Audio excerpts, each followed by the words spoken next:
जय भीम साथियों, मैं दीपशिखा इंदिरा। आप देख रहे हैं दलित टाइम्स की सीरीज माया का 11वां भाग। आज हम बात करेंगे अल्पसंख्यक समाज के लिए बहन जी के द्वारा किए गए कार्यों पर। जैसा कि जग जाहिर है, बहन जी ने कभी भी धर्म जात की राजनीति ना करके वह हमेशा से धर्मनिरपेक्ष संविधान को आत्मसात करके सभी वर्गों के हितों के लिए काम किया। बीएसपी के शासनकाल में मायावती जी के द्वारा अल्पसंख्यक समाज के लिए किए गए कार्यों के बारे में बात करने से पहले मैं आपको बताना चाहूंगी, जैसा बहन जी ने अभी 15 जनवरी को एक बार फिर से लोगों को बताया कि बीएसपी धर्मनिरपेक्ष पार्टी है जो संविधान के मूल सिद्धांतों को आत्मसात करके काम करती है, जिसका उद्देश्य है सामाजिक परिवर्तन व आर्थिक मुक्ति। बहन जी ने अपने बीएसपी की 4 बार की सरकार में सभी वर्गों के हितों को ध्यान में रखकर काम किया, खासकर दलित, अन्य पिछड़ा वर्ग और अल्पसंख्यक समाज के लिए जो सामाजिक रूप से, आर्थिक रूप से और शैक्षणिक रूप से बहुत ही पीछे हैं। तो आइए हम आपको बताते हैं बीएसपी के शासनकाल में बहन जी के द्वारा अल्पसंख्यक समाज के लिए किए गए कार्यों के बारे में।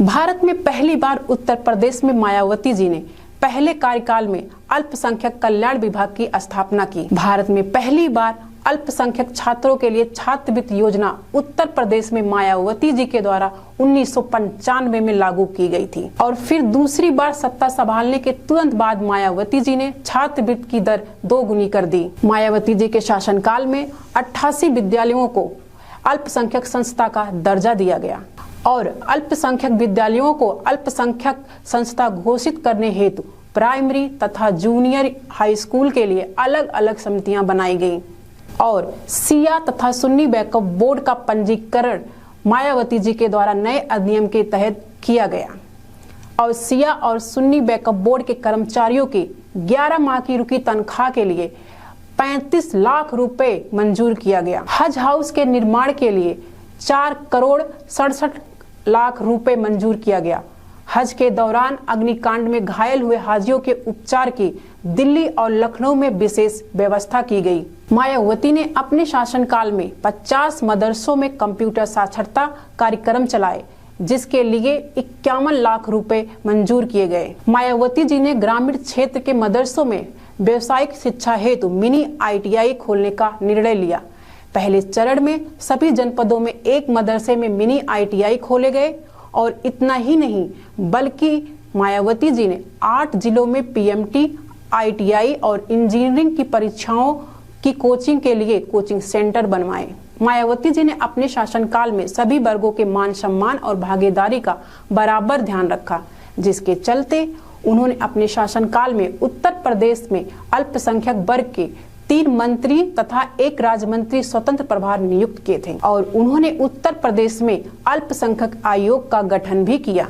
मायावती जी ने अपने शासनकाल में 15 जून 1997 से लेकर एक अभियान चलाकर 10 वर्षों के बाद पहली बार 56,000 सुन्नी वक्फ बोर्ड की समितियों का पंजीकृत किया गया। उन्होंने अपने शासनकाल में उत्तर प्रदेश वक्फ विकास निगम को सुदृढ़ बनाने के लिए राजा गजनफर अली को निगम का अध्यक्ष नियुक्त किया।